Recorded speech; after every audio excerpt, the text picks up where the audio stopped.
All right, let's jump straight into our sources today. We're looking at 4 different pieces that paint a picture of various aspects of India right now. First up, we have an argument for a major rethinking of India's manufacturing sector to really compete globally.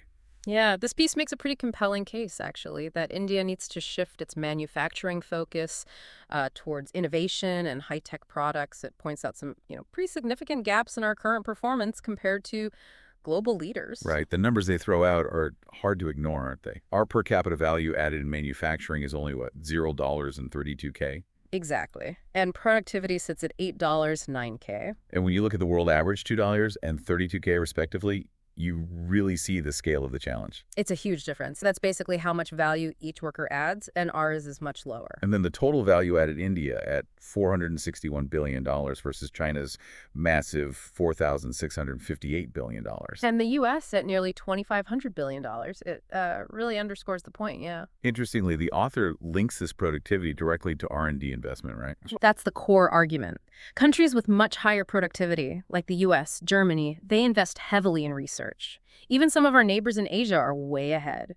India's $8 9K productivity looks, well, quite small compared to the U.S.'s 159K, for instance, or China's 21K, even Malaysia's 36K. So the solution isn't just about, more factories. It's about what they're doing and how. The article talks about a big shift in technical education. Exactly. The piece suggests we need to change how we even select engineering students, focus more on their fundamental grasp, creativity, problem solving. Less on just rote learning and exam scores. Precisely. And then during their education, much more emphasis on hands-on work. They're even suggesting practical application could account for half their learning. 50%. Yeah, aiming for 50% weightage. Yeah. And access to advanced labs, tool rooms, assembly lines, things that mimic real-world R&D and manufacturing. That makes a lot of sense. Knowing theory is one thing, but actually applying it, troubleshooting. Yeah. That's crucial in manufacturing. Sure. And it's good they're not just pushing IT and AI, but emphasizing core engineering to civil, mechanical. Absolutely. You need those foundational skills to build the actual equipment, the infrastructure. You can't just have software. So connecting this to the bigger picture, it's about creating a supportive environment for manufacturing innovation. Yeah, an innovation ecosystem, as they call it. A bit like Silicon Valley, or what we've seen with some successful service startups in India, but specifically tailored for manufacturing. The idea is maybe state-specific, plug-and-play manufacturing parks make it easier for businesses to set up and innovate. And to fuel this nationally, what policy changes are they suggesting, like in terms of spending? Well, they argue for a significant hike in R&D expenditure aiming for 2% of GDP. Plus an additional 1% of GDP just for industrial infrastructure. That would be a substantial commitment. It really would. A major shift in national priorities. Okay, let's shift gears. Our second source tackles a very different challenge. Waste management in Kerala, their Vruthi campaign. Right, Vruthi, meaning cleanliness of body and mind, launched back in October 2024, I believe. And the goal is ambitious. Make Kerala garbage-free. They've apparently seen some real success already in household waste collection. What are the numbers? They're reporting reaching 75% of houses, which is a big jump from about 40% the year before. Okay. That came out of their recent Clean Kerala conclave. You can see why it's needed, though. The article points out that, post-liberalization, rapid urbanization, the sheer amount and type of waste changed so much. Yeah, the old ways of just dealing with organic waste in your backyard, that just doesn't cut it anymore in many places. So how is their approach under this broader Malinya Muktam Nava Keralam campaign different? Well, it seems less top-down than, say, the Swachh Bharat mission nationally. It's much more focused on behavioral change, getting massive public participation, and they're deliberately technology neutral, promoting decentralized solutions, things like black soldier fly composting or windrow composting, local solutions for local problems. Interesting. So they're trying to learn from past experiences. Centralized versus decentralized. It looks like it. They mention Guvayur's centralized system as a success, but also, the huge problems, the fires at Kochi's Brahmapuram plant, which was centralized. But decentralization has its own challenges, right? Like making sure local bodies can actually handle the increased funding and responsibility. That's a key point raised. There are capacity gaps. The Kerala Urban Policy Commission apparently recommended professionalizing waste management services to help with that. And then there's the question of sustainability. Can this momentum keep going if state government support maybe reduces later on? That's the million-rupee question, isn't it? There's a big push needed to strengthen extended producer responsibility EPR laws, making companies deal with their product waste. And embedding that idea, my waste, my responsibility. Exactly. It needs to become a societal norm. The article emphasizes involving everyone, schools, businesses, residents associations, people's collectives, basically. That's seen as key for long-term success. Right, makes sense. Okay, third piece.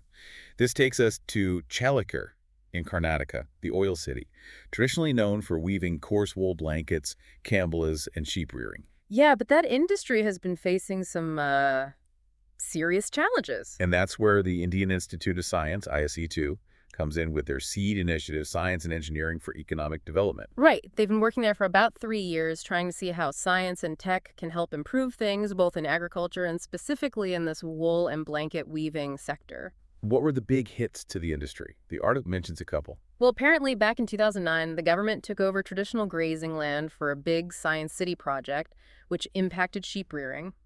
And then, more recently, post-2019, the Indian Army stopped buying their cambelas. They used to be a major customer, using them for ground insulation, buying them for around $1,500 each. Quality and price concerns were cited. Ouch. So what's SEED doing on the ground? Their approach seems very practical and community-focused, trying to understand local needs first. One concrete thing is a mobile processing center with electronic sharing, bringing technology right to the weavers. But is there a fundamental issue with the wool itself? Mm-hmm. The local Dakani sheep breed, it produces quite coarse wool. That's a major challenge, yeah. It's not really suitable for fine materials.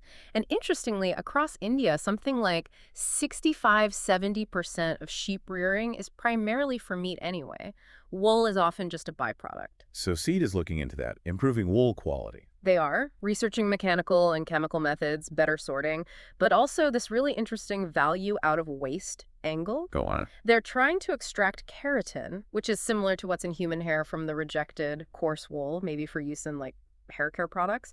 And even more fascinating, breaking down that keratin into amino acids, potentially to feed back to the sheep to see if it boosts their milk production. Really circular thinking. Wow, that's quite innovative. Yeah. And are they doing other things beyond wool? Yeah, the article mentions agricultural initiatives too, improving ground net and ragi processing, looking at things like mini tractors, even making charcoal from coconut shells, trying to diversify and add value locally. And they're connecting with schools, too. Yes, introducing science experiments linked to the syllabus, trying to get local kids more engaged with science, maybe see the connection to their parents' work, value it more. And long-term, there's talk of an incubation center. That's the plan, a startup incubation hub right there in Challakere. But with a model they call entrepreneurship in residence, recognizing that rural entrepreneurs might need more hands-on mentorship and financial support than, say, someone starting up in Bengaluru. Interesting approach. Okay, finally our fourth source. This one argues why India needs an accurate caste census, calls it bold, transformative, and commendable. Yes, the central argument is really about evidence-based policymaking. How can you have effective social justice policies, especially reservations, without accurate data on caste distribution? The author talks about this historical policy schizophrenia trying to abolish caste on one hand, while needing caste data for affirmative action on the other. And the Constitution itself mandates reservations, which implies needing the data, right? Exactly. The piece even quotes Dr. Ambedkar criticizing the decision way back in 1951 to stop collecting detailed caste data in the census. He called it petty intelligence, basically saying you can't fix problems you refuse to properly measure. And since 1951, the census has only counted SCs and STs. That's right. Other backward classes, the OBCs, haven't been enumerated systematically despite being constitutionally eligible for reservations. And subsequent things like the 73rd and 74th Amendments mandating OBC quotas in local bodies and now EWS reservations. They all make comprehensive caste data not just useful, but a legal necessity, according to the author. Without that reliable data, reservation policies are vulnerable. And it's hard to assess demands from different groups. Precisely. It leaves the whole system open to challenges and makes it difficult to have a transparent discussion about who needs support. Think about the demands from Marathas, Patidars, Jats. Data helps assess these claims. The Justice G. Rohini Commission findings are mentioned too, showing how a few OBC groups got most of the benefits. Yeah, that highlighted the issue of elite capture within the OBC quota. It showed the administrative need for accurate data to potentially allow for rational subcategorization and to better define the creamy layer exclusion criteria. So how do we avoid the problems of the past? Like the 2011 socioeconomic and caste census, that one was apparently disastrous. Right. The SECC 2011 produced something like 46 lakh caste names and was never officially released because the methodology was flawed. It lacked proper legal backing. The article contrasts that with the Bihar caste survey, which was seen as more successful because it used a pre-vetted, manageable list of castes around 214. That seems to be the model. So what's the proposed blueprint for a successful national caste census? It needs proper legal backing, probably amending the Census Act. The task should rest solely with the Office of the Registrar General.